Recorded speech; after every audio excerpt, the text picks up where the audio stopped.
listeners, thank you for joining us. I'm Joy. And I'm Laura. And this is The Witches of Letters, a supernatural rewatch podcast. Buckle up as we dive into Season 3, Episode 7, Fresh Blood. So, today we have some guests on, and I'm really excited. We have the lovely ladies from Prophecy Girls podcast with us, which is a Buffy and Angel rewatch podcast.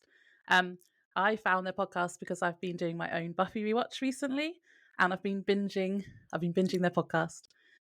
I had heard on an episode Kara saying that she really likes Supernatural, and so I thought they might both want to come on the podcast. So, Kara and Steph, thank you so much for joining us.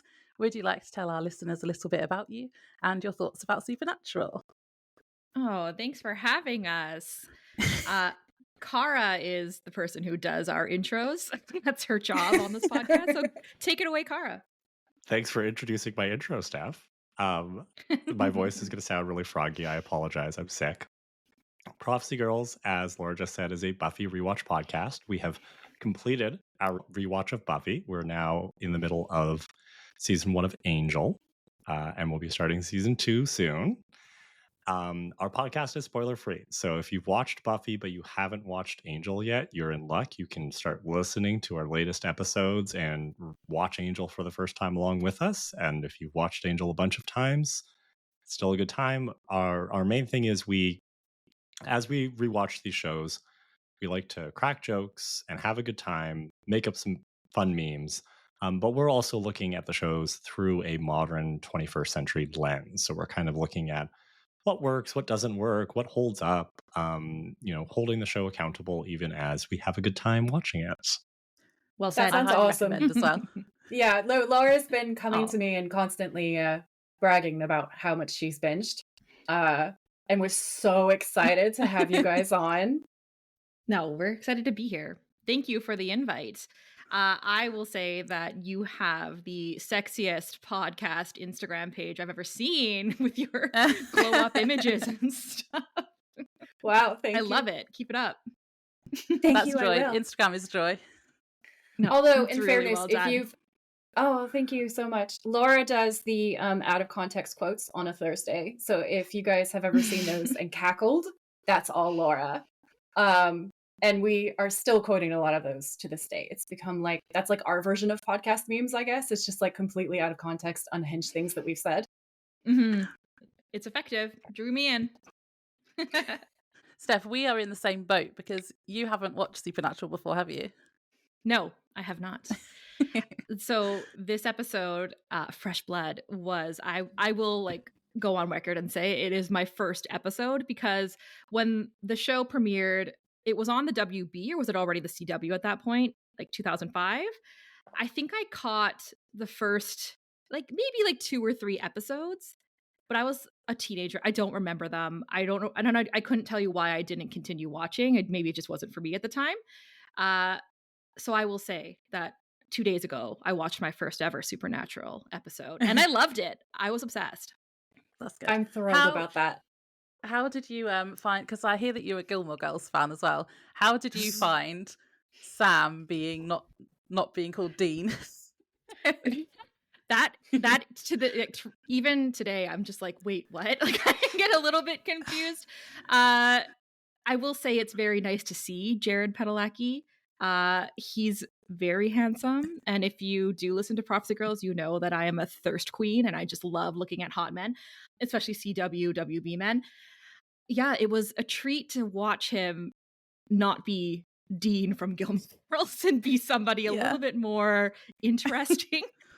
A little bit more, I don't know, salt of the earth. I don't know.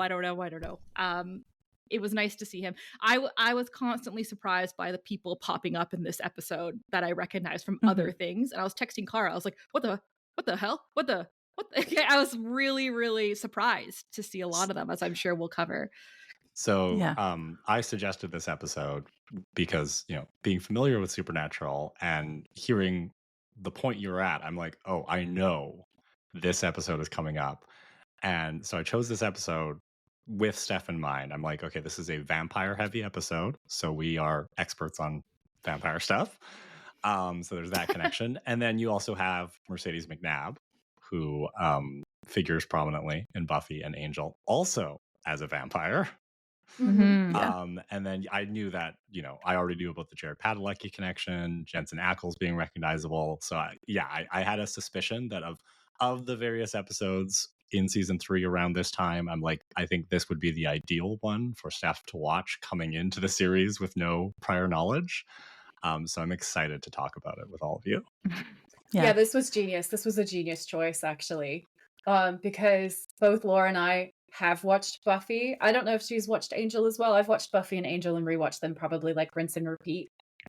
Like, if you start any episode of probably either of those shows, I can tell you exactly what happens in every single episode, beat for beat, probably to like that level. I literally went out and I bought the script books so that I could like read the actual OG scripts. So like you're a fan. Gonna be, we'll be on the same page for a lot of it, I feel like. Yeah.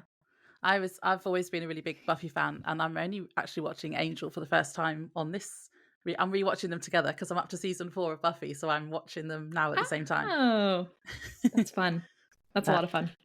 I did actually have a fun fact about Buffy for our little preamble here.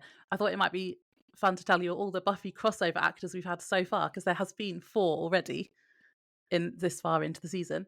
So we had Julie Benz was on an episode in season 1 called Faith. Nice. So that's Darla. We've had Amber Benson. She was a vampire in Bloodlust.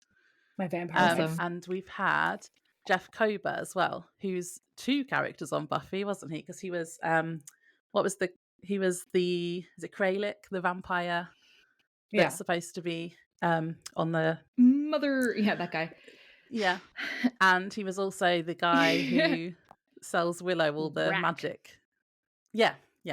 So there are many more Buffy alumni coming up for you, Laura. I'm so excited for you to get to one particular episode. Joy knows the one I'm talking about.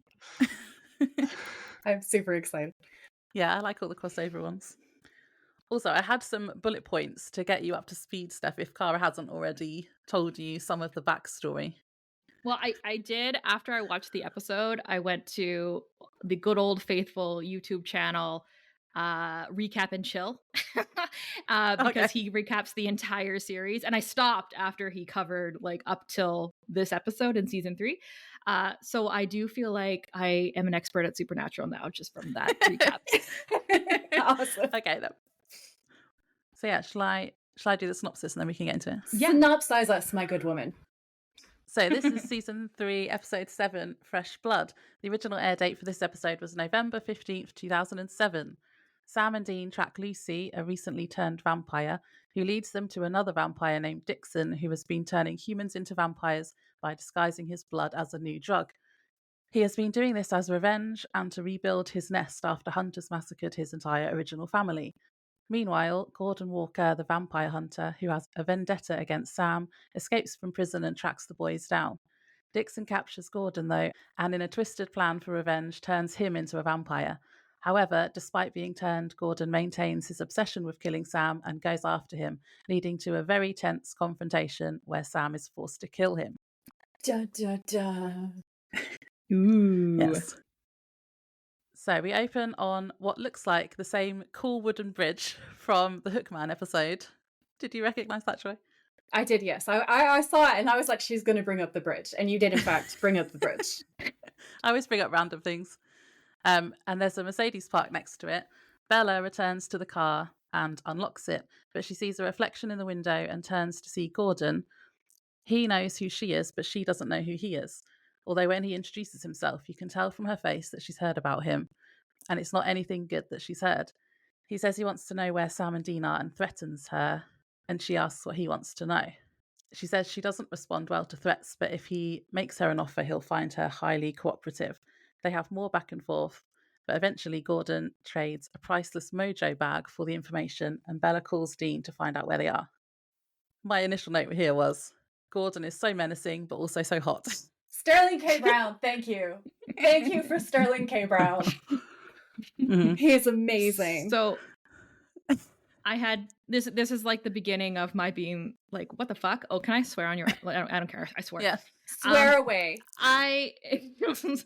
First off, I think I saw Lauren Cohan first, who I know as Maggie from The Walking Dead.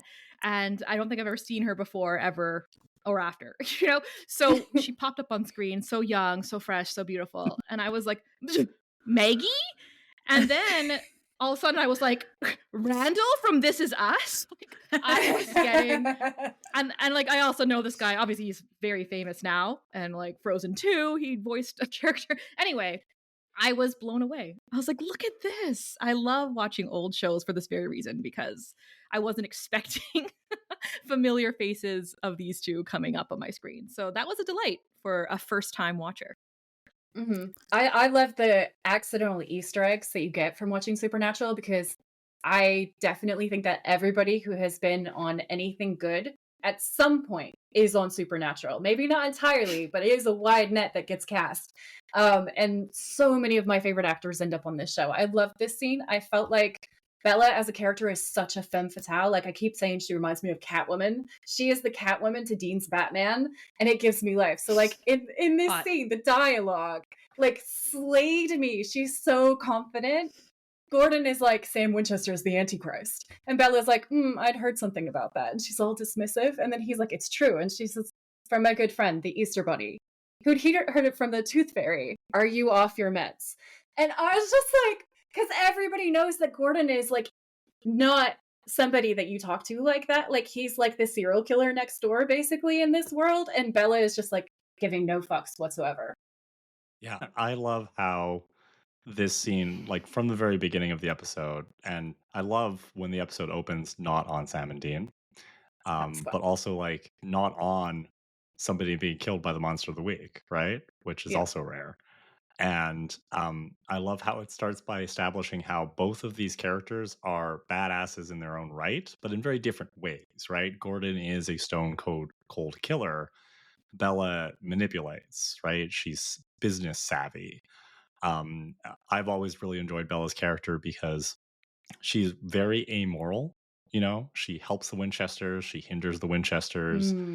She's not on anybody's side. Her side is money. That's not something I admire. Anya might from Buffy, but I don't.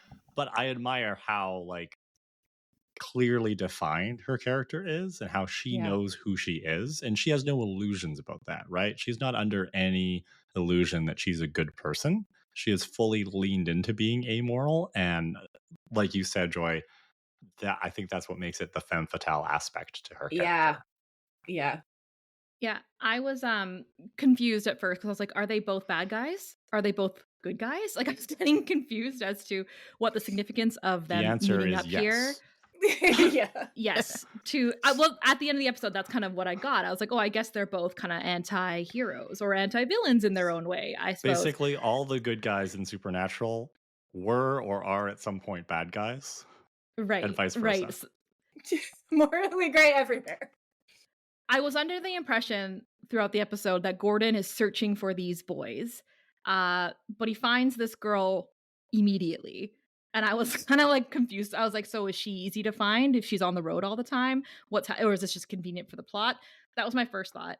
And then my second thought goes along with what Kara was just saying about Bella's character and how I got so much out of the scene and about her just from this interaction. You didn't need that much more for me to understand what she's all about. And as Kara said, it's about money. For me, it was this idea that she's just transactional, right? She never does something for nothing. That's my impression. In this particular case, like Gordon threatens her life, but she's not so much like, oh no, I'm going to save my life. She's like, I'm also going to get something else out of it. She said, give me your pouch or whatever it is that he had on him. And then later, obviously, she has another conversation with Dean and it's also transactional. So yeah, so I think this episode has done a really good job of laying out what she's all about right up front. And I like that. Yeah, I really like Bela. But she is a con woman. Yeah, I love her for the same reason that I love Catwoman. She's unapologetically powerful, independent, intelligent. You can tell that she's damaged and she's responding out of like, she's herself first, but it's because she's been harmed in some way. Like that's the vibe that I always picked up from her. and you find out a little bit more about her later on. But I love characters like that. I love the anti-hero lead, especially for female characters. Does she get with Sam or Dean? Or has she? She has not. There's a lot of Okay. flirtation, but nothing has Okay. happened at this point. It's just flirtation. Good They to did know. pretend to be a couple, her and Dean, in the last time we saw her, didn't we? You need to watch that if you think that Jensen Ackles is hot, because there's this whole I do. 007 moment, right? Thank you. And it's amazing. That whole there's some cringe moments in that episode, not gonna lie, but like there's some brilliant moments, and I feel like 007 makes it all worth it. Okay. Because I was picking up on something between her and Dean, but that could just be two hot people talking on the phone. There I don't is know. such a vibe. There's such a vibe. I'm telling you, it's Batman and it's Catwoman. I'm sold. So Sam and Dean are hunting something in an alleyway, and they come across a man who is bleeding out from a neck wound. And this is where I wrote, "Ooh, a neck wound, vampire episode," Yeah. because I wasn't sure. Yeah. And I was like, ooh, sexy flashlight walking. Because we talk about their flashlight horror a lot. Like, there's a lot of flashlight scenes in this. And I was like, this is a thirst trap. And then I was like, that's right. No one apply pressure to his bleeding neck wound as blood is absolutely pooling everywhere. And then I was like crying laughing because this man looks like he should be dead. Like, this is not like a small puddle of blood. This is like a major artery neck wound. And he's in this huge gore puddle. And they're just like, oh, sucks to be you, buddy. Maybe they know he's too far gone. Maybe. I don't understand how he's alive in the next scene. So Dean asks him, where did she go? And the man points. So Dean leaves in that direction. He turns down another alley and can't work out where the mark went. So he cuts his arm with a huge machete to draw her out with the scent of his blood. And it's like the size of his entire arm. And I You was also just like, know this it's man not is crazy. sterile, right? So Yeah, that's Dean's too. Ew. So like it's probably covered in God knows what. Like that was not I was not alright watching him do that. No. And he says, smell that, come and get it. And then a blonde vampire appears and I wrote, it's Harmony. It is Harmony. I was shook, and that's how I knew. That's why I'm like, oh, Kara chose this one for the specific reason. I know it. Looking fantastic, by the way. She does. And she was kind of Harmony adjacent in this episode. I felt like she's still kind of like a victim to begin with. And you feel so sorry for her. And Mercedes McNabb has those big eyes. And she just has this way of being really vulnerable while also being slightly comedy that I feel like only she can do. That is, it makes it really heartbreaking as you get more into the scene. So props to her. Yeah, this is the supernatural version of Harmony. Yeah. It's almost like if Harmony had got to live past high school through college and into her mid-20s and then got changed. She's is it. always doomed to become a vampire in every universe. Poor girl. Aww. Oh, what did you think about the vampire teeth in this episode in comparison to Buffy? Oh, I loved it. Oh my gosh. So I love different takes on vampires. As Kara said earlier, we're vampire experts at this point. And every take on a vampire is fascinating to me. You know, in like True Blood, their teeth come out like almost like snake fangs. They kind of like retract in and out. These ones, it looked like they come over top of their human teeth. And it's effective. It's very, very cool. And I like this look. It reminded me a lot of like 30 Days of Night vampires, where they could pass for human, but like until they open their mouths, and then they're usually like covered in blood in their mouth too, which is really scary and visceral to look at. So I love their teeth. I loved it. I was like, I would hate for that to bite me, and that would definitely like leave an artery open, as we see. I think Dean was very silly to let her bite him. But it looks fantastic. The vampires in Supernatural, I think, are like simultaneously more and less human than the vampires in Buffy. You know, obviously it's a lot easier for them to pass as human, even when they're kind of in vamp mode, because they don't have the whole bumpy head vamp face. But there's also something about them that's a lot more animalistic and raw and primal than you get in the Buffy vampires, who I think have kind of cultivated, most of them, this sense of like, for them, feeding is an activity that they do, and then they kind of go about their life. Whereas the supernatural vampires, feeding is just like part of their existence. They capture their prey. They might drain their prey slowly over time. They're much messier and bloodier about it. So there's a savage aspect to the supernatural vampires that we don't usually see in Buffy. Well, and here's a big comparison between what I saw in this episode versus Buffy is maybe this is a supernatural element to the show in general, but it is not campy. Buffy is a campy show. The vampires have yellow eyes. They have the bumpy face and like your typical little fangs that you see on them. And, their lisp once they have those teeth in. These vampires, the supernatural stuff in this show, I was actually quite shocked with the gore of it all. Not only just like the beheading, but just the amount of blood that was being shown, the violence in which that because when they execute Lucy, or is it Harmony? Whatever. It was also very, because she's so human, it was also very like shocking to have him behead her just like that. And then there's a couple beheadings in this episode, more than enough. So I think that was a big difference between the two shows that I caught on right away was the lack of camp and just the more adult, I don't know, like rated R kind of vibe that I was getting. Yeah, I think Supernatural gets campier as the show goes on. Oh, okay. It starts off as a more serious show, but yeah, even in its later years, it definitely has a brutality to it that Buffy never quite wanted to go towards. We're always like, how did they get this scene past the censors? Yeah. It's very shocking to see after watching, 7 seasons of more like, the vampires don't bleed to death and we don't see their bodies. They dust, so to see it here and see it that visceral, it was quite eye-opening. Supernatural can actually be really scary at sometimes. We definitely have had some campy episodes though. Best of both worlds. Yeah. So Dean taunts the vampire until she attacks. She almost bites his neck and he jabs her in the neck with a needle full of dead man's blood and she collapses to the ground. Sam approaches looking concerned and says, cutting it a little close, don't you think? And I wrote, yes, exactly. Thank you, Sam. That's what I thought too. So we then cut to an abandoned building where Harmony is now tied to a chair. It's Lucy, really, but we don't know her name yet, so I'm calling her Harmony until then.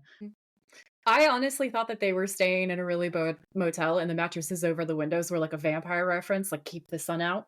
Because one of the things that they do is they're really into their gothic horror. So usually it's like the buildings will be in some way referencing what's happening, like the emotion of the story, or there'll be like these little hints, these clues, the lighting will be doing something. But honestly, it looks kind of like a drugged in. And I was like, oh no, maybe they are just squatting in like an actual abandoned drugged in. I feel like this is where we are. This isn't their house. This is just where they're hanging out at the time. The Impala is their actual home. Yeah, because they're just on the road the whole time. Yeah. Technically, these boys are homeless. Yeah. And how are they making money? What's this money situation here? So Dean is gambling. An amazing hustler. Like, okay, he plays cards. He cons people. He steals credit card identities and does like card fraud a lot. He's a criminal. Yeah. Okay, cool. He's a hypocrite. Yeah, I was just curious. I was like, honestly, he's a total hypocrite. Yeah. Honestly, the Scoobies could have learned from him because post season 6 they need money badly. Yeah, they really do. Right? So she comes to and tries to break free of her restraints. Sam asks her where her nest is, and she is confused and says she doesn't know what they're talking about. She explains that she took something and now she can't come down. Sam and Dean look confused and are probably trying to work out if she's telling the truth or not. And I wasn't sure at this point either, because I ended up feeling really sorry for her when I realised that she didn't have a clue that she was a vampire, because that would have been really scary. Well, just imagine waking up, right, and you have these two large men who've tied you to a chair in what looks like a drug den. Like, this is a nightmare for this young woman. Yeah. She's like, I was just doing PCP. Like, leave me alone. I think this is another big change for me from Vampire Harmony to Vampire Lucy. It's that she was very much human, and I wonder if that must be supernatural in the way they do vampires, because I was like, it just seems like she has a soul, like she's herself. It's just now she has this animalistic instinct, and I don't know if that's true, if that's correct or not, but that's the impression I got. They really like to play with the line and ask the question, how moral is what the boys are doing, and are we always killing the monsters? Who is the monster in this episode? And it's actually really fun. I find it to be like really, for as funny as it can be and as thirst trappy as it can be, I also feel like it could be kind of like intellectual horror sometimes. Not always, but sometimes. And I know exactly what you mean, because in this scene, like Laura's saying as well, like you do feel so sorry for this girl. It is so rough. Like she went out and thought she was going to have a good time. She thought she was just going to get a little bit high. And the next thing she knows, she's basically been kidnapped. And these very threatening, if very handsome men are like standing there screaming at her about killing people. And she's like, I was just tripping and you guys are crazy. And so you kind of want to cry. Yeah. Right. But all the children watching this show now know, don't do drugs because you will wake up a vampire and die. That is true. Party responsibly, children.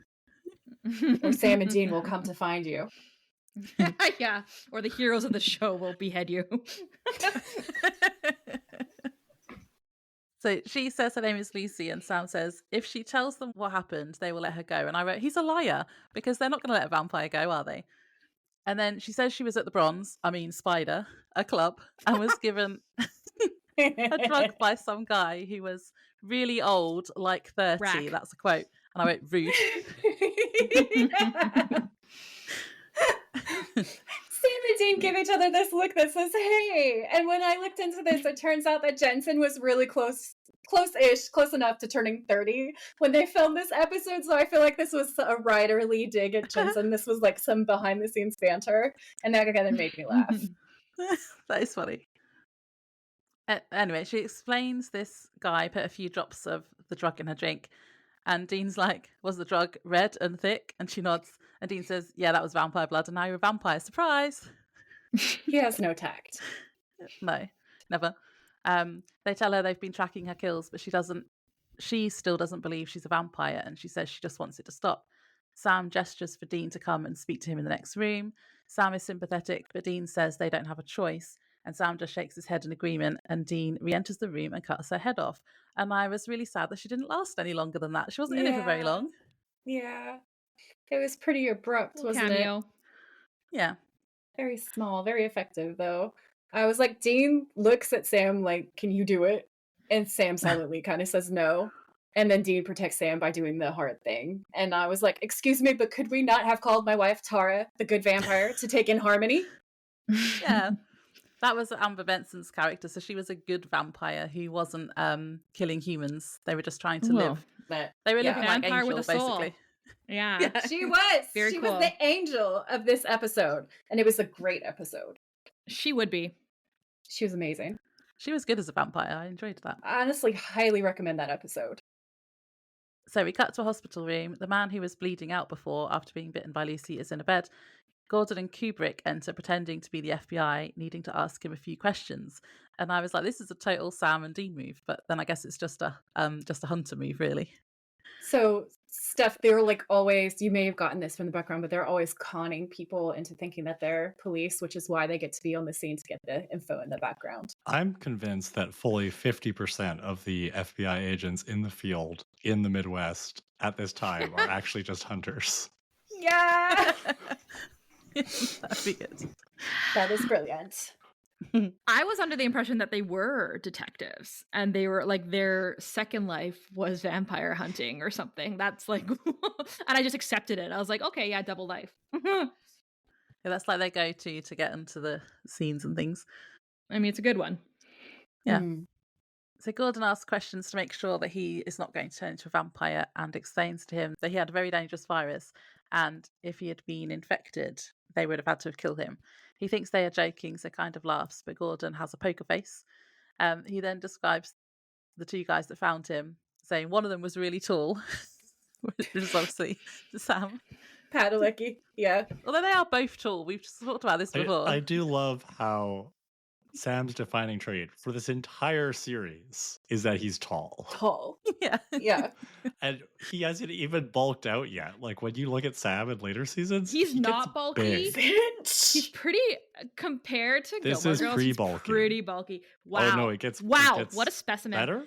That was also his defining trait in Gilmore Girls too, that he was tall. Yeah, that's true. That's true. There is a scene earlier on in Hell House where he walks out in a towel because apparently, was it like it was your fun fact, Laura, was it like the women were writing in and asking to see more of him, or was it this production that was just like, we need to see more of Jared? Yeah, I think it was fans, yeah. They were like, let's make the exploitation equal. We need to see more of him. And that is a wild thirst trap. That episode is also really funny. I feel like this entire episode is just going to be me recommending different episodes to Steph. All right, I'll watch it. Fine. I mean, these boys are hot. Like, I'm like, maybe it's time for me to dive in. Come join us. True story. Yeah. So Sam and Dean check out Spider. I'm sorry, this club is just the bronze though, isn't it? It looks exactly the same. Yeah. I really like the use of red lights too, because they wanted us to know that vampires were in here. I bet their food isn't as good as the bronze though. Yeah, Probably they don't have baked not. goods. It looked a lot more random. like purely, whereas the bronze had actual bands and definitely looked like a better scene.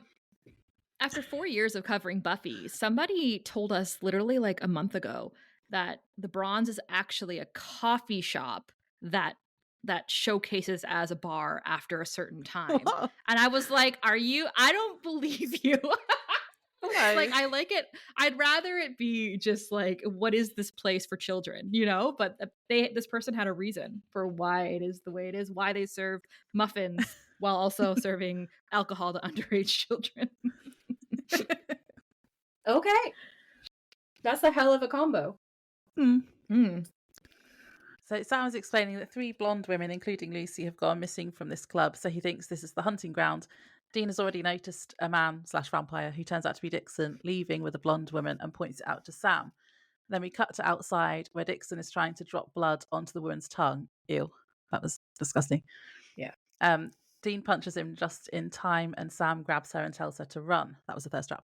The vampire manages to get away and runs off. Sam and Dean give chase, but as they round the corner, they almost bump into Gordon and Kubrick. Gordon points a gun at Sam and then we get a blackout, but then it just carries on straight away, so it must have been that break originally.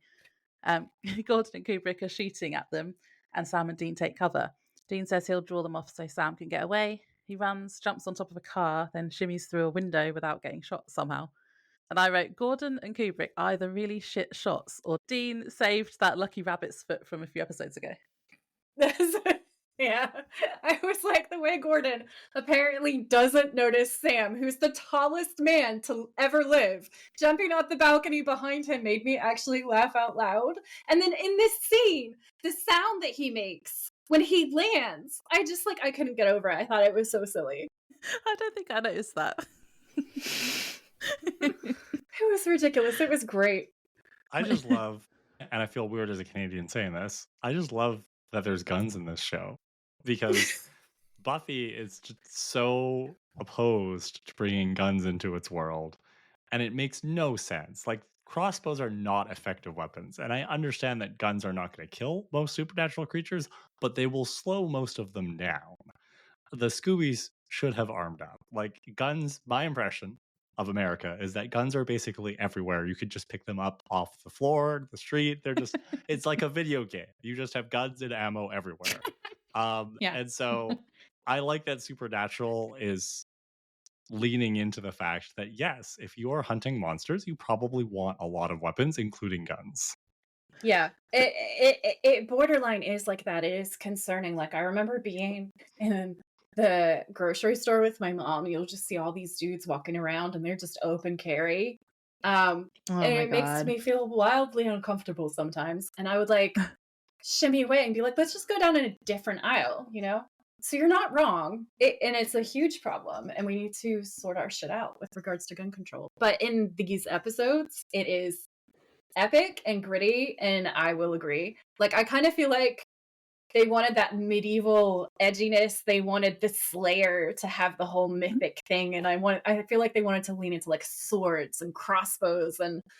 But practically speaking, guns would have probably helped a lot.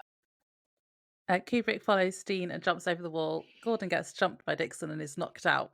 And then we are back at the abandoned house Sam and Dean are staying in. Sam is looking out of the window, looking worried. And Dean enters and Sam's like, there you are. He's annoyed that Dean put himself in danger.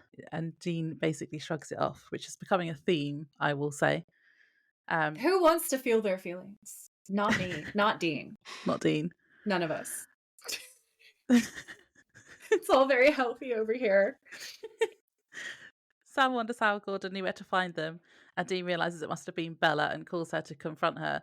She owns up to it straight away, which I thought was funny. Yeah, she was like, yeah, I did that.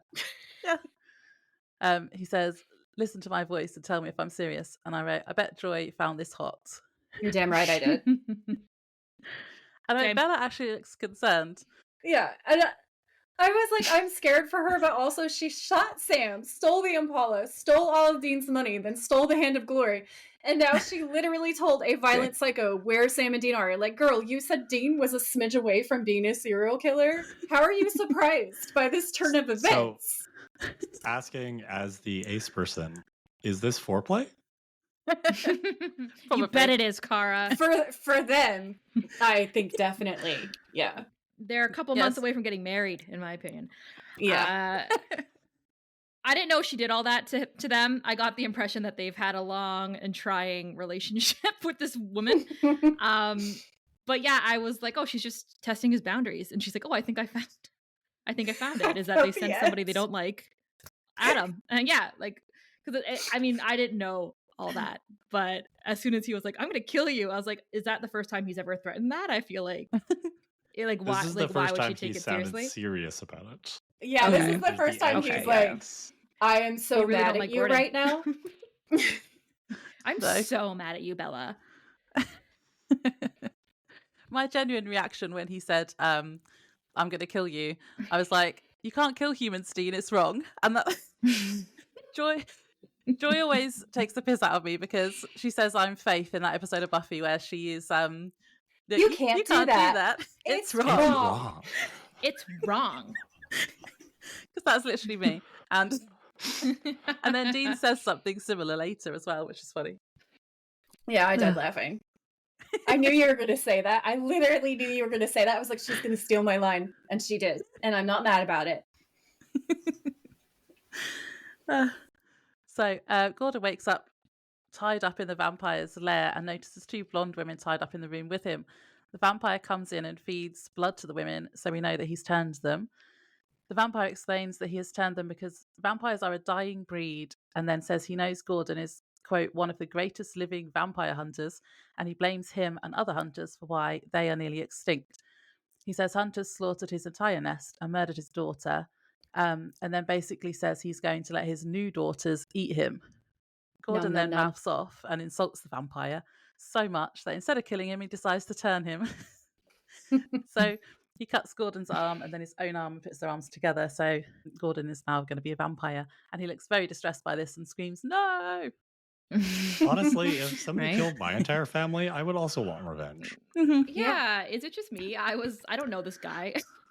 But I was like, go off. Like, I'd be mad too.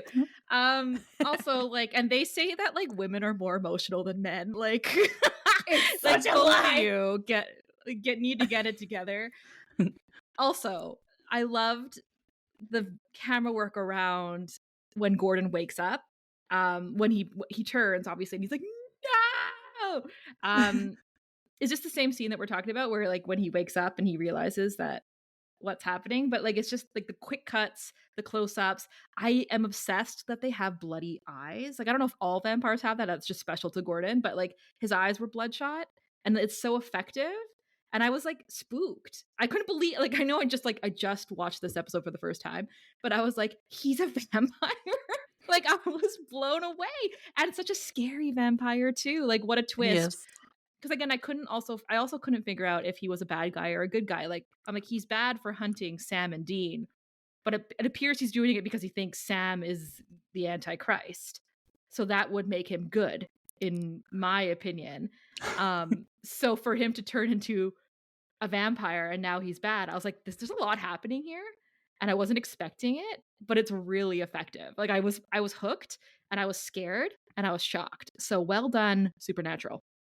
That's the classic Supernatural vibe, I feel like.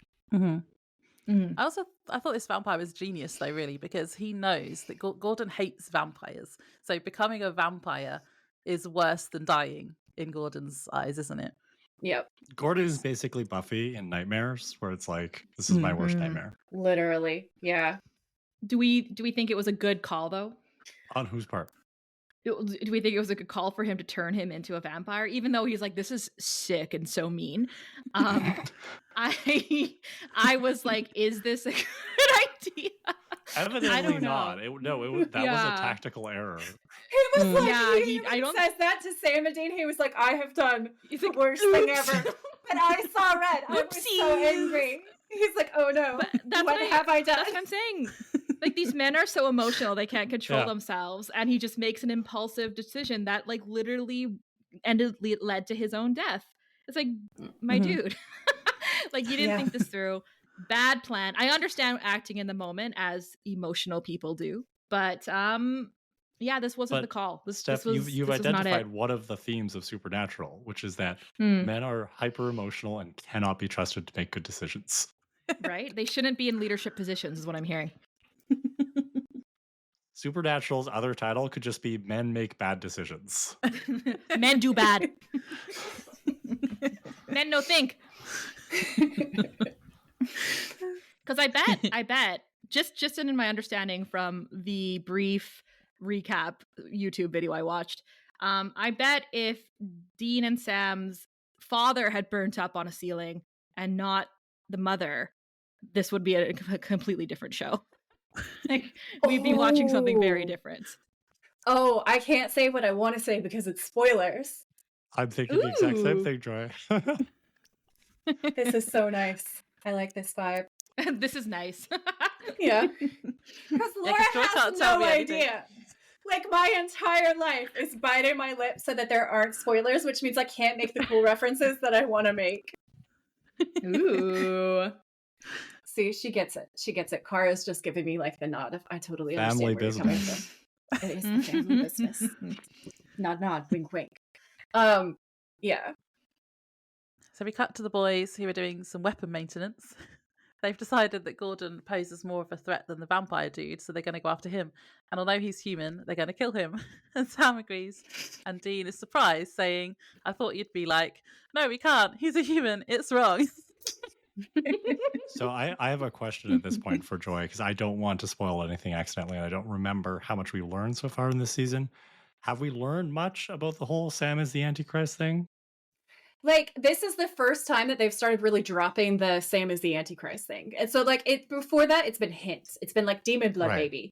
Demon blood baby. You're weird. You're wrong. So, to me, this scene is Dean is constantly looking at Sam for indications of whether or not he's going to turn evil on him, right? So that, like, earlier when Sam refused to kill Lucy, that was actually kind of like Sam was passing a test where Dean's like, okay, so you're still, baby heart Sam. But now when Sam's like, yeah, we're going to kill Gordon, Dean's just like, are you evil? Wait a second. Yeah, he's like, you sound a lot like me right now. I am concerned. And I love that that's the metric for it, because the more that Sam behaves like Dean, the more Dean is like, suspicious. Dean is questioning, isn't he, what Yellow Eyes said at the end of season 2, where Demon Daddy. He's saying, how do you know Sam is 100% Sam? Yeah. I mean, if you will die and then also bring each other back and make deals with like demons and stuff, like, we should expect some consequences. So Bela calls Dean to make an offer so that he doesn't kill her. At some point in this scene, he actually just screams the word "what" in her ear, and I thought that was hot. Can we please have a supercut where it's just Laura reads a sentence and then Joy says that was hot. That was Just like hot. of all the times, it was hot. That's hot. We do that a lot. Again, We did. this laid out Bella's character for me again, like, because it's the third time that I've seen her, and I was like, okay, so yeah, like the transaction, like the nature of which she runs her life, like she's like, I don't want you to be on my back, even though I did all these things to you. So just like here, like here's a bone, chase it. So I liked it. Yeah, she obviously did take him seriously when he said, because I don't think she'd have cared otherwise. Oh yeah, you can definitely see on her face she went, She's actually I worried. went too far. I went too far. I thought we had banter, but I actually did fuck up this time, and I'm gonna have to do something Because because funny. She forgot how emotional men can get. Yeah. Um, oh my god, She's upset. But yeah, the face acting Fragile, in this this boy. episode, the face acting in this episode. Oh, we love face acting. It's so good. Like Lauren Cohen. have you guys noted that Jared Padalecki is an eyebrow actor? Guys, when you watch Sam's reactions, his eyebrow acting, 10 out of 10. I love it so much. That's hot. It is hot. Yeah, she was like, this is a fragile man, and I need to do something for him before he gets upset at me. Love to see it. It's like Steph with Walking her like a dog. coworkers, right? Yeah, it's oh you didn't, that's too much. Before you call HR, how would I help you with this? Just walk it back slightly. Know your boundaries. First, you got to push boundaries to know them. That's what she's doing.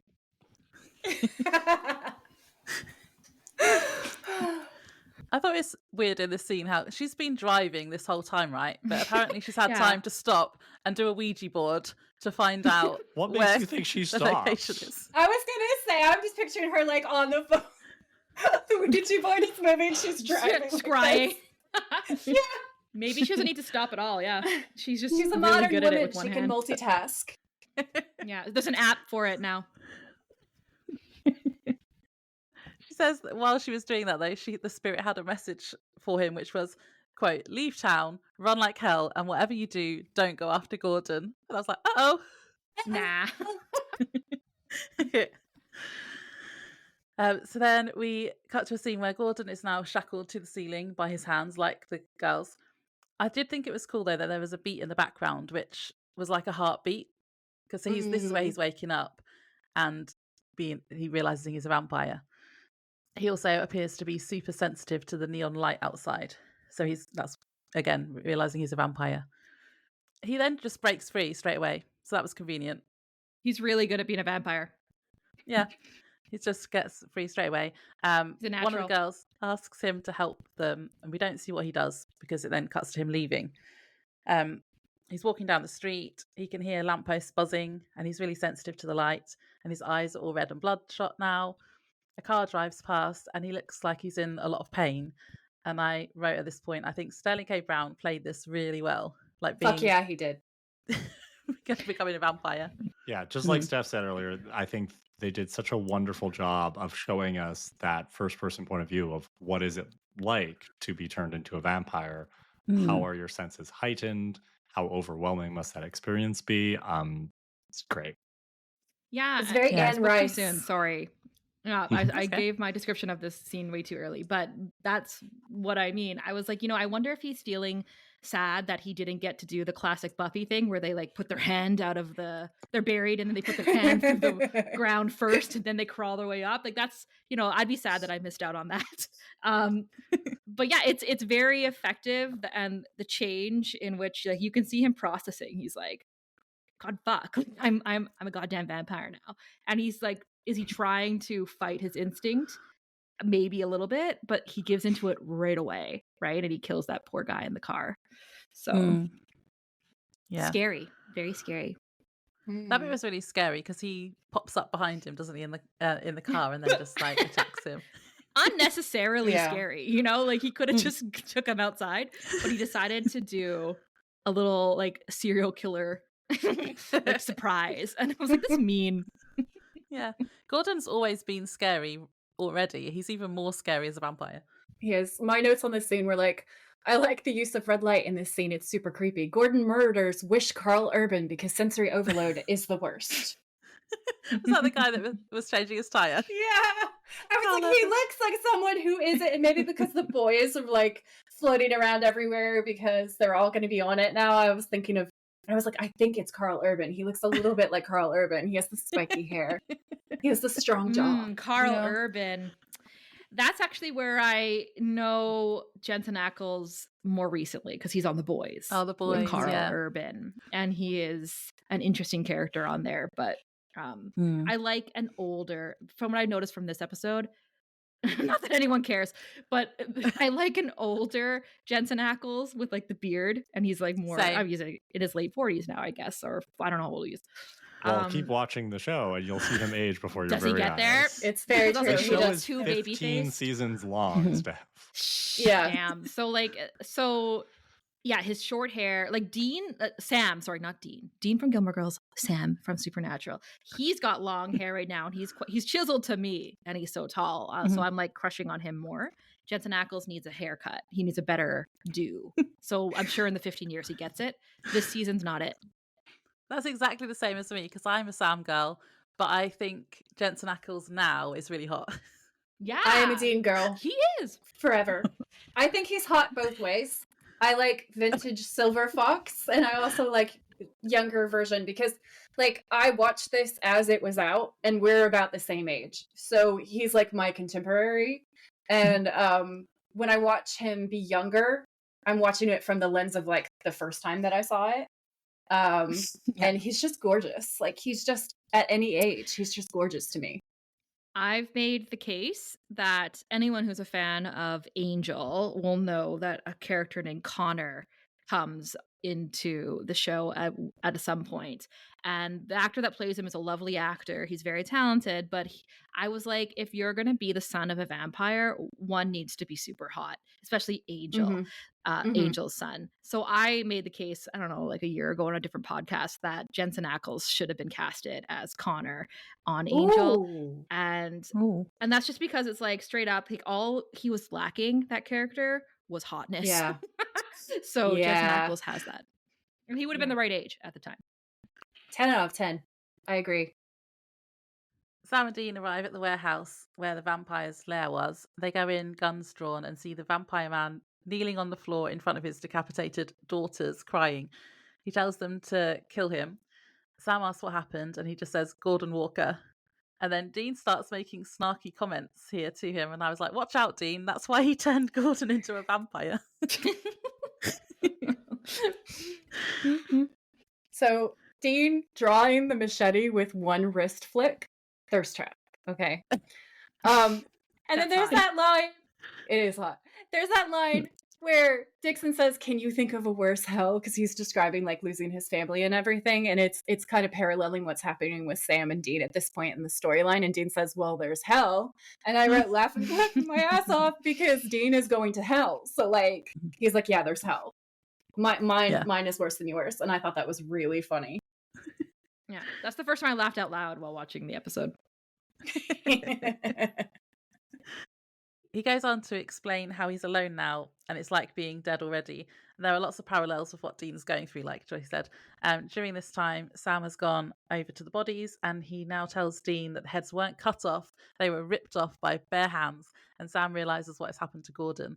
This was really gruesome. Like the it was pretty gory. Yeah, the insides of the neck and stuff look really real. And there's a scene that I'm sure is from this season's outtakes where Jared is like trying to be grossed out and also stay in the scene, but he cracks himself up because it's just a person with like a green screen mask on over their head. So it looks ridiculous. And he's like, and then he's like, and he just dies. It's great.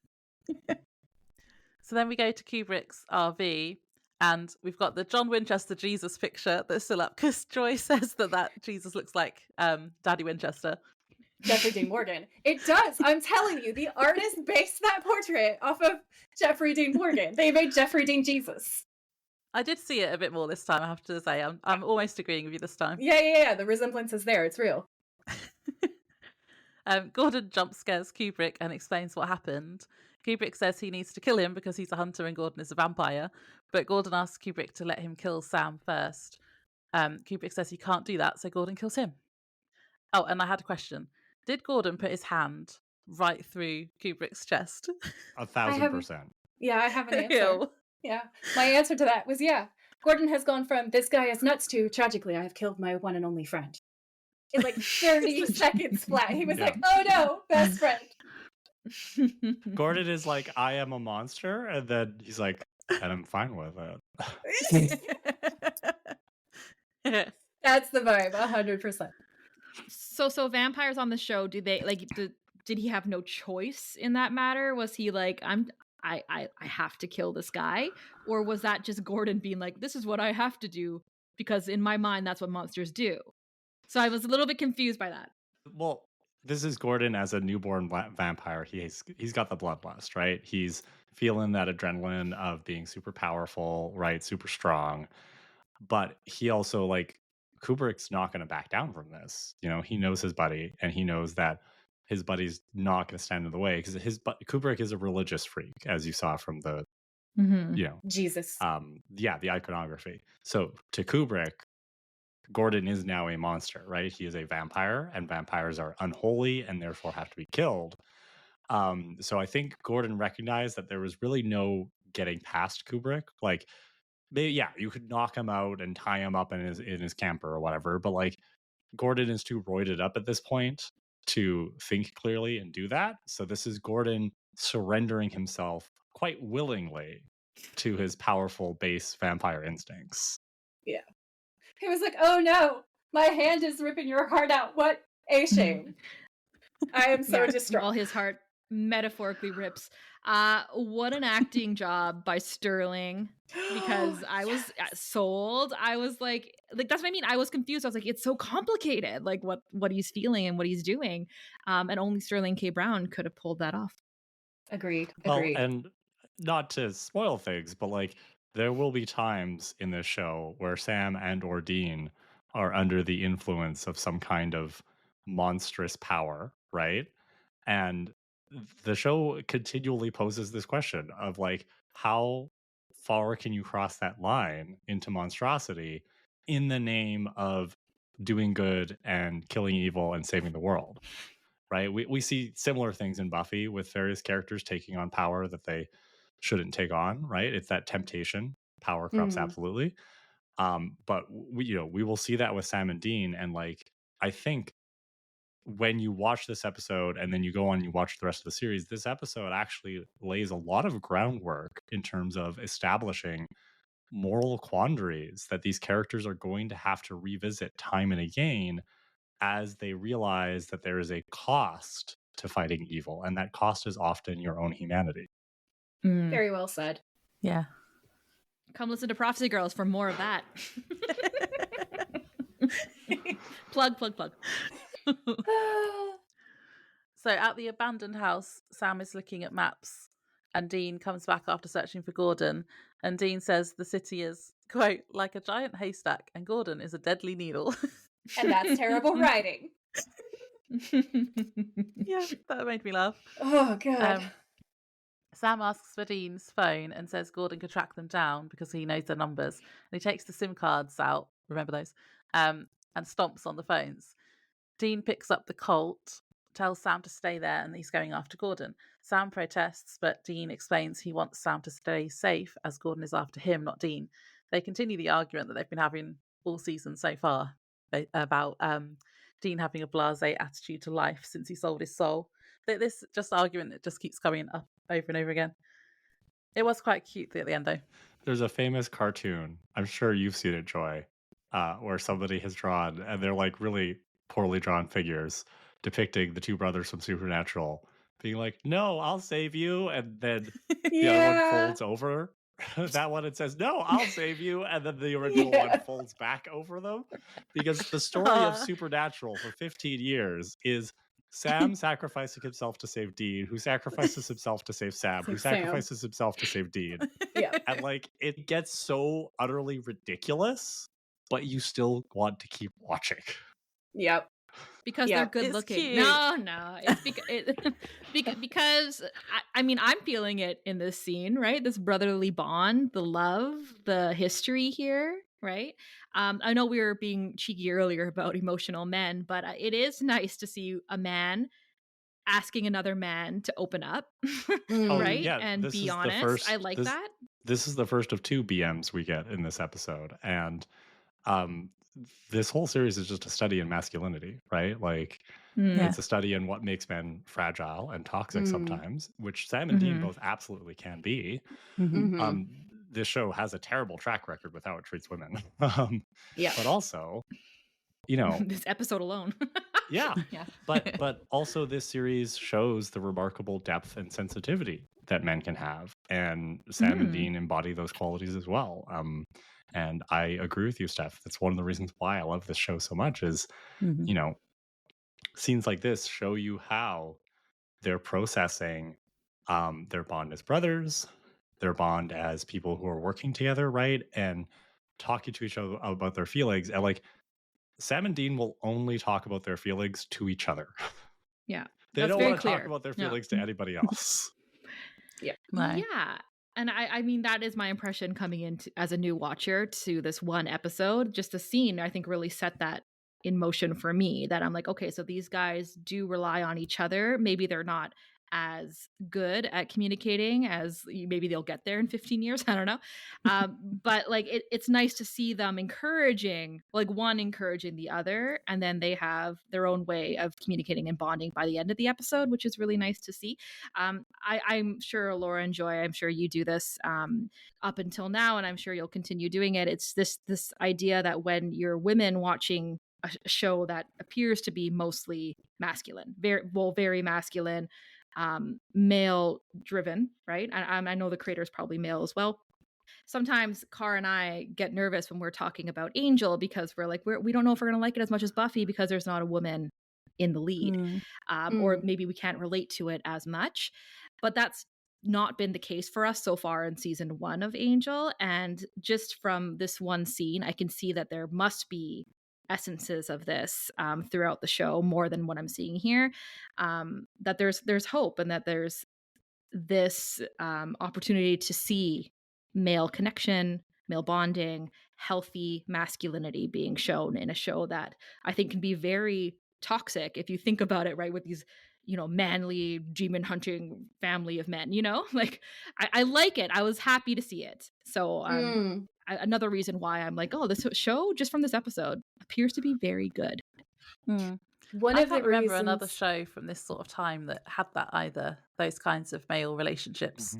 Well, there are a lot of connections between Buffy and Angel and Supernatural because Ben Edlund, who is now a producer and a writer on Supernatural at this point, he actually cut his teeth on Firefly and the last season of Angel. He came up under Joss Whedon and kind of basically studied how to write under his shows. So he brought that into Supernatural.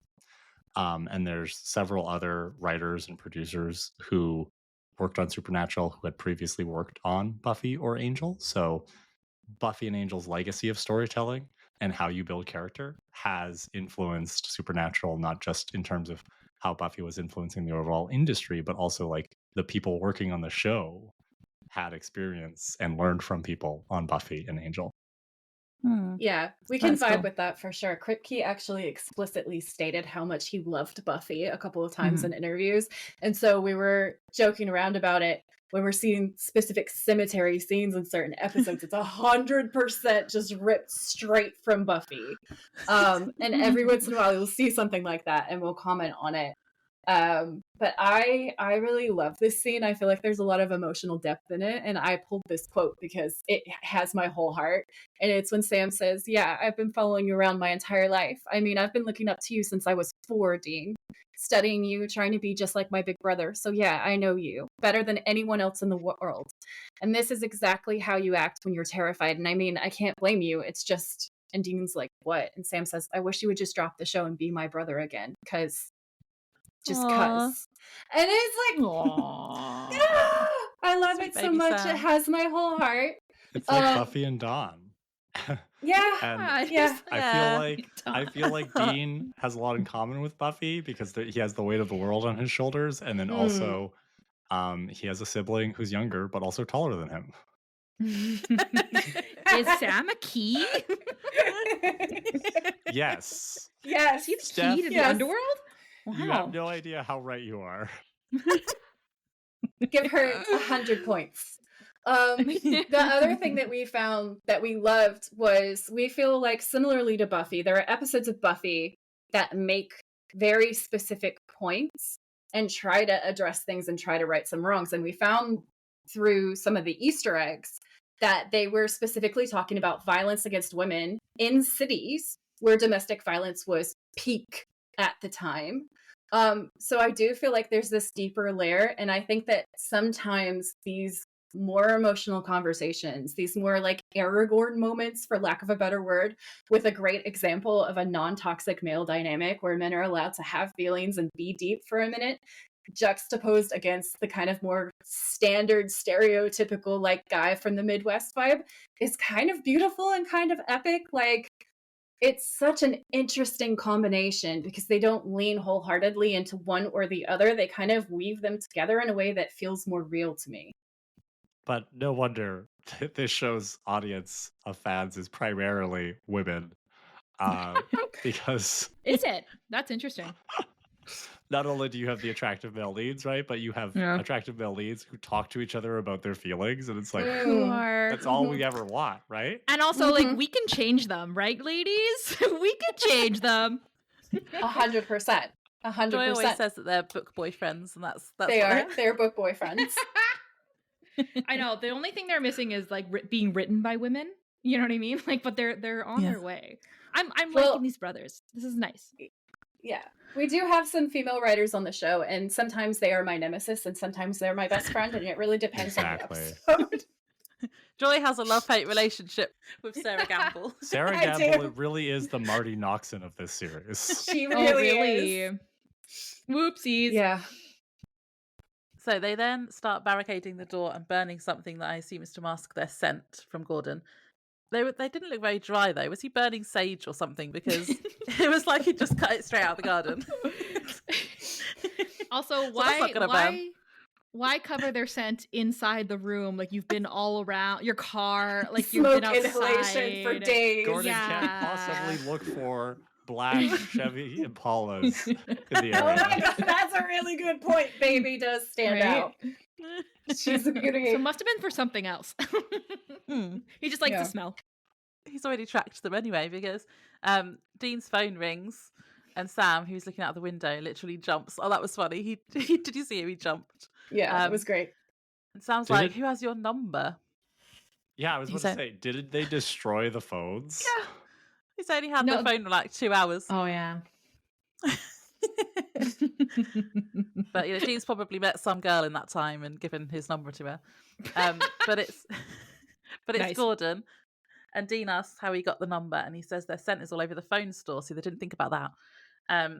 Dean tells Gordon to come and find them, but Gordon wants them to go to him instead and lets them know that he has a hostage who he will kill if they don't get there in 20 minutes, and hangs up. Classic bad guy behavior. Yeah, it really is. I was surprised that worked. Thought, I get it, like, they're heroes, but like, are they? So like, I was surprised that was all it took to get them to come. It was so easy. With Dean, will always triumph because good is dumb.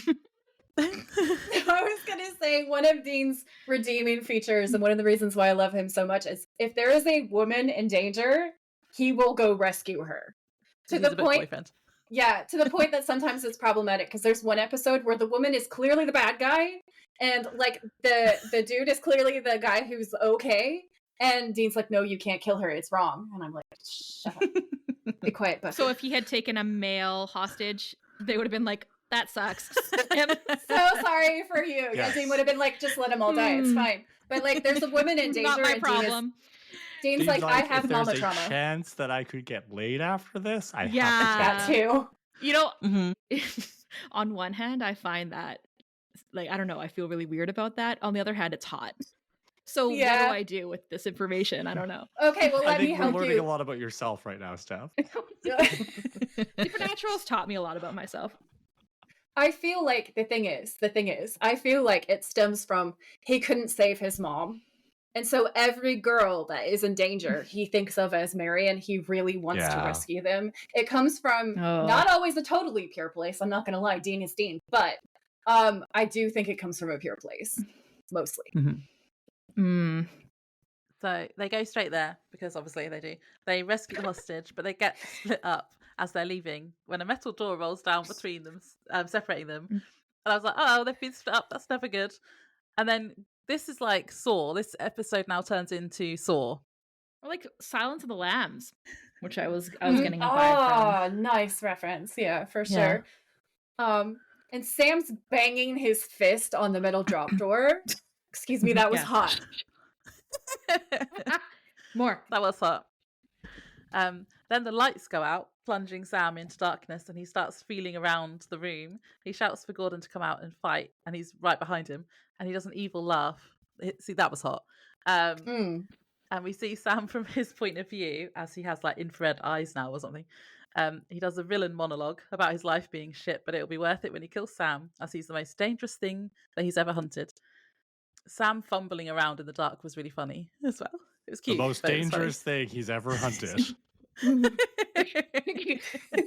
that, I think at first it took me like far too long to figure out that Sam can't see anything. Because at first I was like, what's he doing? It's like, is he that useless without his brother? I'm like, oh, it's dark. His little eyes can't see anything.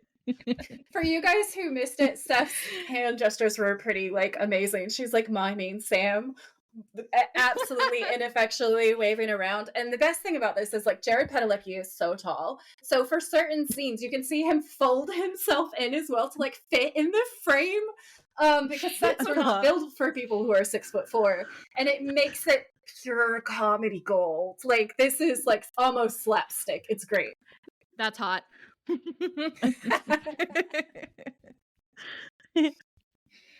We then see Dean trying to break the door down to get to Sam, but the girl that they saved has turned into a vampire and tries to attack him.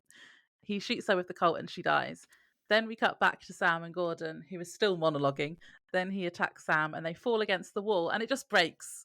And I wrote, well, this wasn't a very strong wall, was it? And Gordon has just given up the only advantage he had, because now Sam can see him again and both of the brothers are together. Oh, dude. I was like, because Gordon keeps attacking, doesn't he? And I was like, Gordon attacks Dean, biting his neck and draining him, because honestly, if you kill one Winchester, you obviously have to get them both, or they will A, resurrect the other one, or B, murder you. Or possibly do both, because it's them. Which, as Kara pointed out, is like the whole show. It's just like them saving each other constantly. They always get mad at the other one, being like, how dare you? How Before could they you go and do the save same me? thing. Yeah, clutching the pearls. Like, it's okay when I sacrifice myself, but you can't sacrifice yourself for me. Excuse? Yeah. When Sam realizes that Gordon is trying to kill Dean, though, and he's like, no, that was hot. Yeah. You love a shouty Sam, don't you? So I love an action sequence. Okay, so Sam smashes Gordon on the back of the head. Gordon then throws Sam into a work table. Sam, who is an absolute metal badass, grabs some rags so he can pick up some razor wire, which he uses as a garrote on Gordon. We can see that it's seriously paining him and his hands are actually bleeding through, but he keeps going until Gordon's whole head comes off. The gore is awesome. Sam is made to look pretty Christ-like because he's looking down at his wounded hands and making the classic painted Jesus face. And I thought the whole thing was badass and shows Sam sacrificing himself to save Dean. And it was an ultimate thirst trap, but it was also, I like the mythological, biblical sort of references in the background. And I think Sam learned that move from Buffy, because that is how she destroyed her first Uber vamp, aka vampire with a Y. And at the end of that, though, she said, "Here endeth the lesson," which is like a badass thing to say. And I was waiting for Sam to drop some sort of sick quote. Yeah. But it was Dean who came in and said something instead, right? I'm the thing the monsters are afraid of. Yeah, exactly. Yeah. Buffy does have some really cool, like, sassy lines, One-liners, badass yeah. lines. She is That's the what it's queen known of for. one-liners. I didn't like the bit where Gordon's head falls off. It was disgusting. I loved it. I was just like, this is the best gore. This is top quality gore that was gross and it was amazing. I was Again, here for shocking to see. Wasn't expecting it. Can't remember a time when it's ever been this bloody and gory before, where we see like the decapitated head and the body. I was like, right? what How channel did is this get on daytime TV? I don't know. The censors were heavily bribed. I have no other explanation. I'm pretty sure Kripke has said before that he wasn't sure. He kept pushing it to see how much they could get away with. Oh yeah. He was like, how far can we push this boat out? Yeah. Yeah. So we're on to the final scene. So they're working on the car, and Sam says, you figure out what's making that rattle? And Dean says, not yet. Give me a box wrench, would you? And Sam says, yeah, there you go. And Dean says, thanks. And then he grabs the wrench and looks thoughtful. Sam's like, wrong one, which I thought was kind of adorable, not gonna lie. He was like, I don't know. Dean says, no. Yeah. Come here for a second. And Sam gets up and leans over the hood with Dean, and he's like, yeah. And Dean says, this rattle could be a couple of things. I'm thinking it's an out-of-tune car. And Sam's like, okay, like he's thinking like carbohydrate. What? And Dean's like, all right, see this thing? It's a valve cover. Inside are all the parts that are on the head. Hand me that socket wrench. And so Sam hands it to him, and he says, all right, you with me so far? And Sam's like, yeah, valve covers the heads. And Dean's like, very good. Now this is your intake manifold, okay? And on top of it, Sam smiles, trying to remember, it's a carburetor. But he says like carburetor. And Dean's like, carburetor. And Sam's like, yeah, that's what I said. And Dean says, very good. And Sam says, what's with the auto shop? And Dean hands him the socket wrench again. And he's like, what? You don't mean you want... And Dean's like, yeah, I do. You fix it. And Sam says, Dean, you barely let me drive this thing. And Dean says, well, it's time. You should know how to fix it. You're going to need to know these things for the future. And they look at each other for this long beat. Yeah. And then he says, and besides, that's my job, right? Show my little brother the ropes. And Sam nods and takes the wrench, swelling with some emotion, and leans in and starts unscrewing things. Dean sits on the cooler and turns slightly to watch Sam. Dean says, put your shoulder into it. And then that's the end of the episode.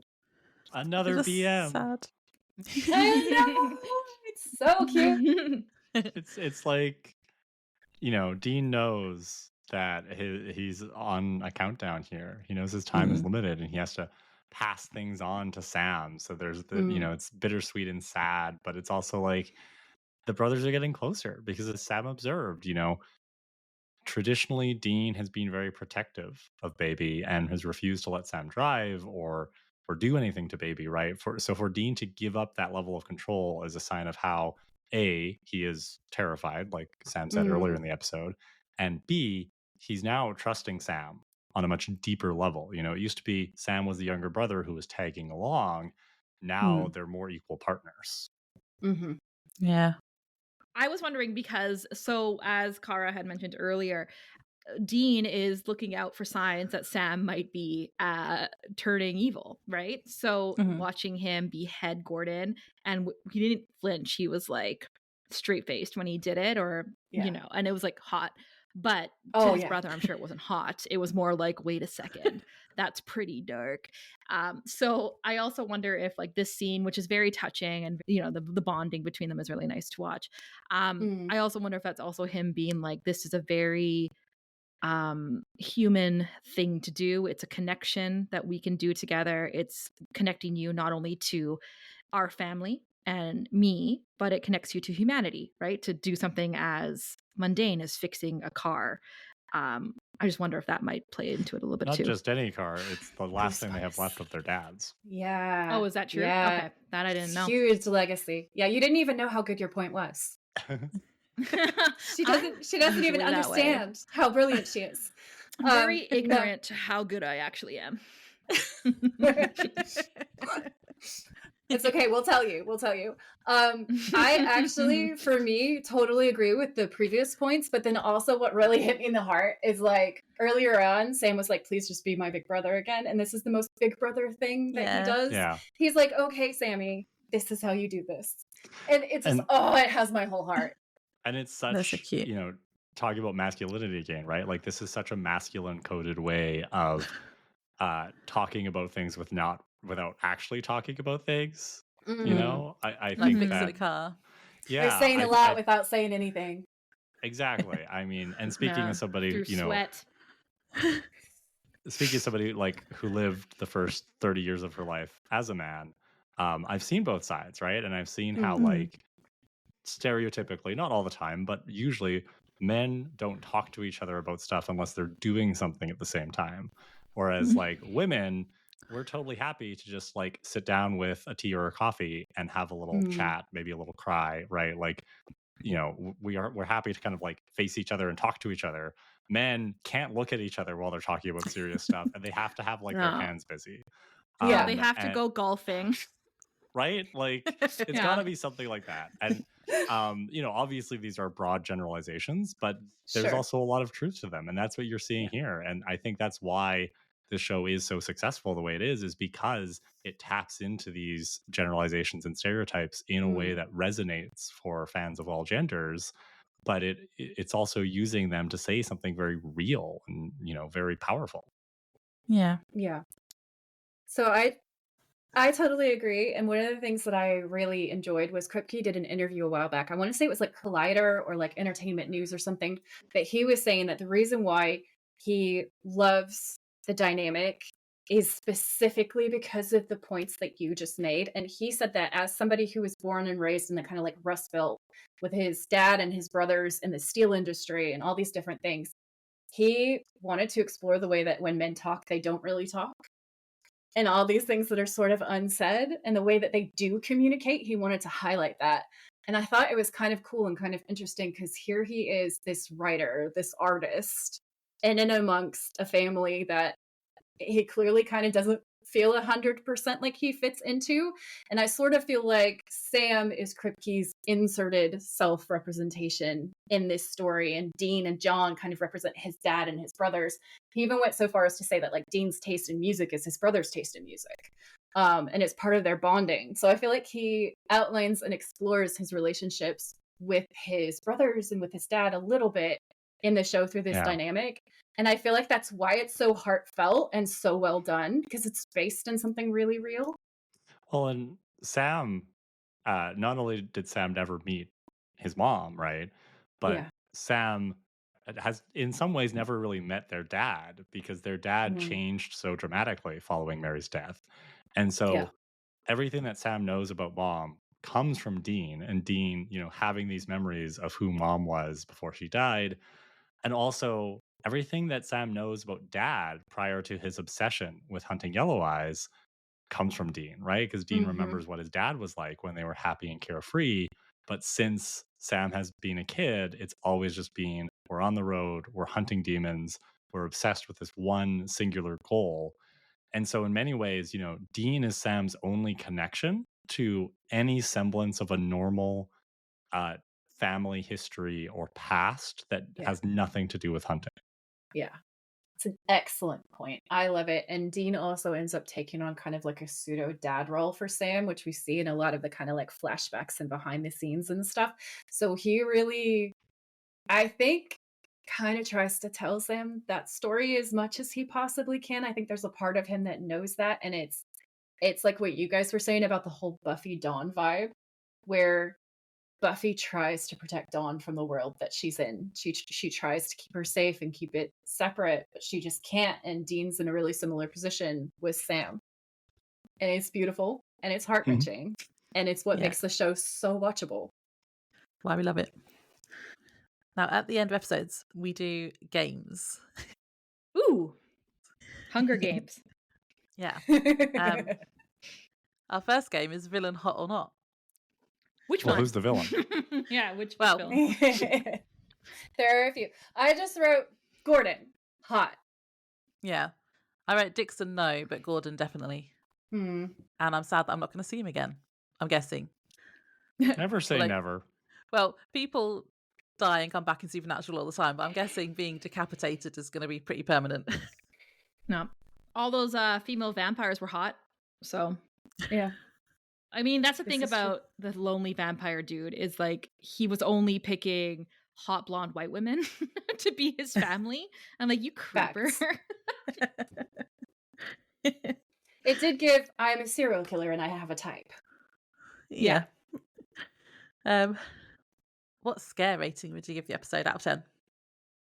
I'd say maybe like 6 out of 10, you know? Like, there's not a ton of scary stuff in this episode. I think there's like an existential horror of being forced to turn into the monster that you hunt on part of somebody like Gordon, you know? So like existentially, philosophically, I'm scared. Other than maybe like Sam's struggle at the very end, the brothers never really seem to be in that much danger in this episode. The monsters are not that threatening in this episode, so I was never really scared for them. I'm gonna give it a 7 because it's my first time and it was like shock scare, you know, where it's like, oh whoa. Yeah. So I'll give it a 7.5. Laura, what did you give it? I gave it a 7 as well, but it's just for Gordon. Gordon is scary. This is funny He's the because only I bit gave that's it a scary. 6, so we have like actually twinned each other's answers. I gave it a 6 because of the parts with the gore where the gore is really intense, like when Gordon gets decapitated. So I thought that was worthy of a 6, but there weren't so many, like, there wasn't like a ton of jump scares, there wasn't a ton of like in your face horror, even though there were parts that were dark. Yeah, there was a tension, like, so when he showed up at his friend's trailer, and first the guy, like, he does another jump scare because it's just vampires can't help themselves. So he's like looking out the window and he turns around and Gordon's just like standing there with his like red eyes. I was like, this is creepy. You know what I mean? I was like, is he gonna kill his bestie? And he did. So scary. Yeah. Favorite quotes? Joy said mine. It's when the lonely vampire was like, can you think of a worse hell? And Dean was like, well, there's hell. So yeah, I love that one. I went with the emotional one where he's like, I've been following you around my entire life. I mean, I've been looking up to you since I was 4, Dean.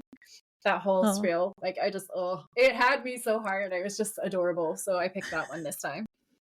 I went with one of Bela's because it's a philosophy that I would like to adopt one day, which is I don't get out of bed for $3,000. That's a good one. Goals. I had to go with the one where Dean's mocking Sam, saying, no, we can't. He's human. It's wrong.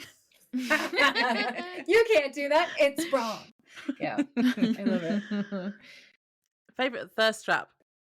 I have problems, guys. I should go back to therapy. I wrote Sam killing Gordon with the razor wire like an angry Jesus.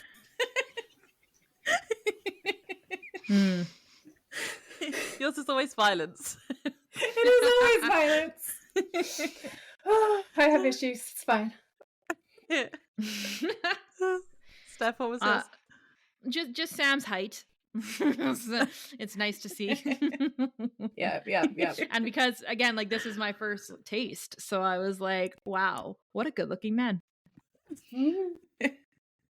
Mine was when Sam shouts no when he realizes Gordon is killing Dean because he's being protective. Yeah, that was nice. Oh, I can't wait to hear Kara's. You know I don't have one, Steph. I know. Who was our MVP? Sam, I think. Yeah, for me, it's Sam because I feel like he really comes through, definitely, especially in like the end of the episode, and kind of rescues him and his brother. There wasn't so much of like a research thing this time around, but yeah, I don't know. I felt like Sam for the episode was my MVP. Mm-hmm. Sam's the one who has to be the most morally flexible, right? Like, he's the one who has to agree to kill Gordon and is the one who actually does it. So Sam sees the most growth in this episode. So that's also my choice. Yeah, I had Sam too. Yeah, Sam. Although I don't see his choice to kill Gordon to be a big deal because he's a vampire at that point. So it's just like, yeah obviously he's got to go. Although he didn't know that when he made that decision. Oh, true. Yeah, that's true. But then he was like, oh, sweet bonus that he's not actually. He was like, yay, a monster. Murder. Everything's looking up, Sam. We usually then have a motel rating, but we didn't have a motel, so... No. I want to rate this house. the crackdown.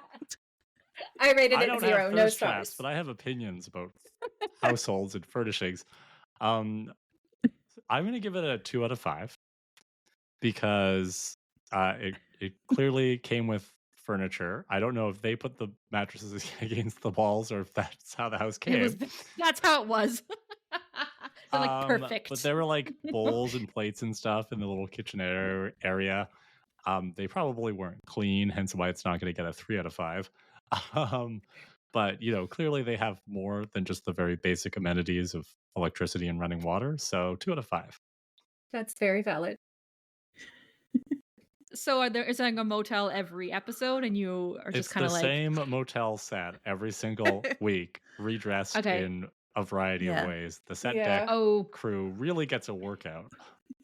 Yeah. Themed to the episode as well. There's always some kind of subtle hint. So in this case, like I said, I think it's the mattresses pushed up against the windows, giving vampire vibes. Like, no, there can't be any light here.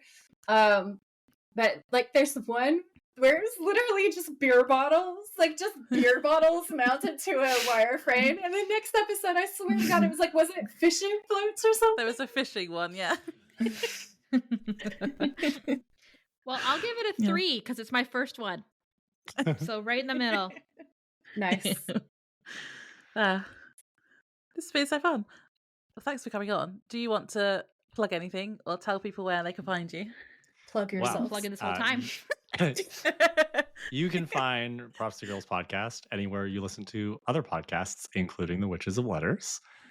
We are also active on Instagram, mostly. That's where Steph posts incredible memes and photos and videos. We post a little bit on TikTok as well. I post sometimes on Blue Sky. But even if you're not going to listen to the podcast, check out our Instagram page. We're always talking Buffy and Angel. We love having conversations about that. We are just starting off Angel here. We're all finished Buffy. You can go back and listen to our Buffy coverage. But thank you.